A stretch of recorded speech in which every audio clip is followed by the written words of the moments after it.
नमस्कार दोस्तों, 2024 लोकसभा चुनाव के बाद एक नेता का ग्राफ चीते की चाल की तरफ बढ़ रहा है, जिन्हें कभी मोदी समर्थक पप्पू कहकर चिढ़ाते थे, लेकिन आज देश का बड़ा तबका उनको जननायक मानने लगा है। यहाँ तक कि कुछ लोग उन्हें नेक्स्ट पीएम तक कहने लगे हैं। बात संविधान बचाने की हो या फिर जाति जनगणना या फिर वो बिहार का SIR विवाद, हर मुद्दा सीधा जनता के साथ कनेक्ट हो रहा है। आई थिंक नाम बताने की जरूरत नहीं है। जी हाँ, वही चेहरा जिसे अब सिर्फ विपक्षी नहीं बल्कि पूरा देश गौर से देख रहा है। नाम है राहुल गांधी। दरअसल पिछले कुछ सालों से ऐसा लग रहा था कि देश में कोई विपक्षी है ही नहीं, लेकिन जब राहुल गांधी ने चुनाव आयोग पर कथित वोट चोरी का आरोप लगाया तो मानो वेंटिलेटर पर पड़े विपक्षी को अचानक ऑक्सीजन मिल गई हो। अब राहुल बिहार में वोट अधिकार यात्रा निकाल रहे हैं। इससे पहले उन्होंने भारत जोड़ो यात्रा के जरिए पूरा देश नापा था, जिसका सीधा असर 2024 लोकसभा चुनाव में देखने को मिला था। लेकिन अब सवाल यह है कि क्या राहुल गांधी इंडिया अलायंस के लिए गेम चेंजर बन सकते हैं? क्या उनके लिए प्राइम मिनिस्टर बनना पॉसिबल है? 2004 में सोनिया गांधी प्राइम मिनिस्टर बनने जा रही, तब राहुल गांधी मां का हाथ पकड़कर रोने लगे, लेकिन अब खुद पीएम क्यों बनना चाहते हैं? जानिए इस सभी सवालों के जवाब इस छोटी सी वीडियो में।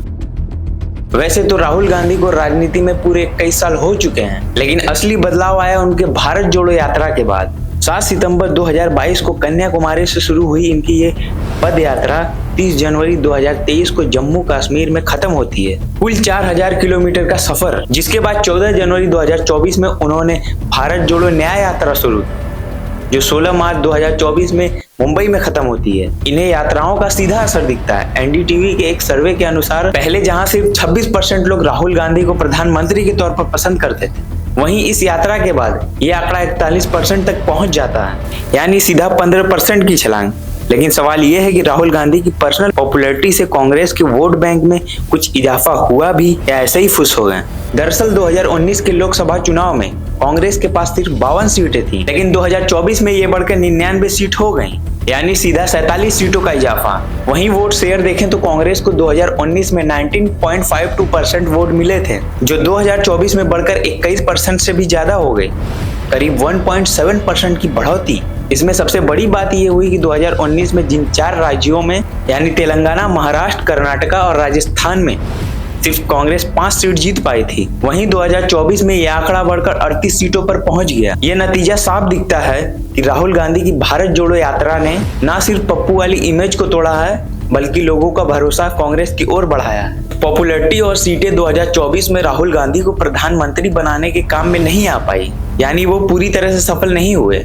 लेकिन इस बार राहुल गांधी सफल होने के लिए राजनीति की असली नब्ज पकड़ लिए हैं। क्या है वो नब्ज, चलिए बताते हैं। तारीख 20 सितंबर और साल था 2023। लोकसभा में विमेन्स रिजर्वेशन बिल पर चर्चा चल रही थी। चर्चा के दौरान राहुल गांधी अपने डेस्क पे खड़े होते हैं और कहते हैं कि भारत सरकार के कैबिनेट में कुल 90 सेक्रेटरी हैं। मैं खुद से पूछा कि इसमें से कितने OBC समुदाय से आते हैं। उत्तर जान के मैं हैरान और शर्मिंदा हो गया। केवल 3 ही सेक्रेटरी OBC समुदाय से आते हैं। ये सेक्रेटरी देश के बजट का केवल 5% ही कंट्रोल करते हैं। ये OBC समुदाय के प्रति एक अपमान है। उसके बाद उन्होंने मांग की कि डिलिमिटेशन यानी परिसीमन लागू होने और सेंसर जैसे फॉर्मेलिटी का वेट करने की बजाय अभी से OBC, SC, ST को उनकी आबादी के हिसाब से हिस्सा मिले।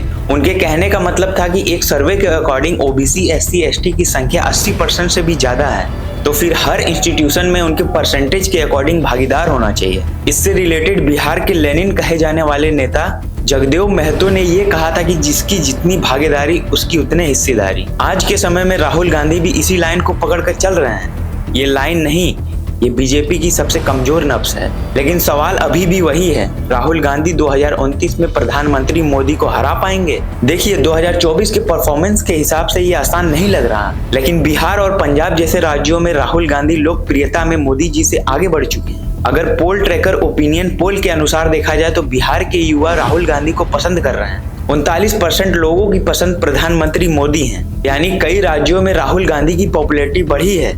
लेकिन इससे काम नहीं चलेगा। अगर राहुल गांधी को 2029 में प्रधानमंत्री बनना है तो कांग्रेस को अपना संगठन जमीनी लेवल पर मजबूत करना होगा, खासकर हिंदी भाषा इलाकों में।